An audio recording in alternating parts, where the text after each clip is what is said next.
Fl-iskola Giovanni Curmi Higher Secondary tellet fi oħra tal-karriri fis-settur tas-saħħa fejn diversi studenti minn skejjel sekondarji setgħu jiltaqgħu ma' rappreżentanti minn oqsma differenti tas-settur. Din kienet it-tielet edizzjoni ta' din il-fiera fejn l-ewwel waħda tellet sena ilu u iktar kmieni din is-sena tellet waħda fl-iskola tar-Raba' Għawdex. Kollox din il-fiera kienet tinkludi iktar minn 25 rappreżentant fil-qasam tas-saħħa, kif spjegat Miren Mahoni, Direttur Ġenerali tal-Human Resources fil-Ministeru tas-Saħħa u l-Anzjanità Attiva.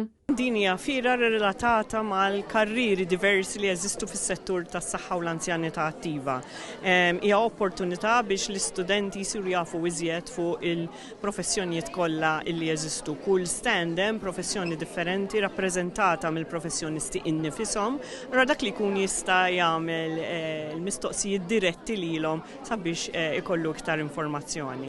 Bosta studenti setgħu jitkellmu ma' dawn ir-rappreżentanti u l-professjonisti biex jifhmu aħjar diversi oqsma differenti f'dan is-settur. Dwar dan tkellmet l-allima Kristabel Fenek. Li jaraw l-idejat ta' xawn fis-suq, speċjalment f'qasam tas-saħħa fejn għaw daqsxejn ta' shortage ta' employers kif qed jgħidulna, etc. Noħolqulhom idejat ġodda ta' fejn jistgħu jimirħu il-qudiem fil-karriera tagħhom. Apparti minn hekk, suġġetti vokazzjonali li diġà qegħdin fl-iskejjel bħal health and social care is-suġġett li nagħllem jiena ma jkunux għadhom qegħdin jifhmu għal xi ħajjidħlu għalih. Allura bekk inkunu nistgħu nassoċjaw ma' dak li vera hemm għall-futur tagħhom ma' dak li jistgħu jistudjaw l-iskola wkoll. Għal din il-fiera kien hemm rappreżentanti mill-Fakultà tad-Dentistrija fl-Università ta' Malta li kienu qed jagħmlu dental check-ups lill-istudenti tal-Higher Secondary u l-letturi.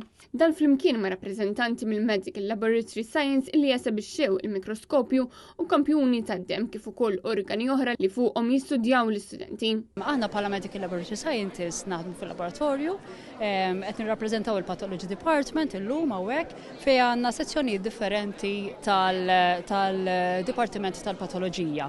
Ix-xogħol tagħna jinvolvi l-analiżi ta' kampjuni, daw il-kampjuni jistgħu jvarjaw minn kampjuni tad-dem, pereżempju naraw id-dem taħt il-mikroskopju, għadna kif rajna ċelloli ħomor u ċelloli bojot taħt il-mikroskopju, u aħna naraw li daw il-funzjoni ta' daw iċ-ċelloli hija tajba, ġifieri kemm in-numru u anke l-funzjoni tagħhom.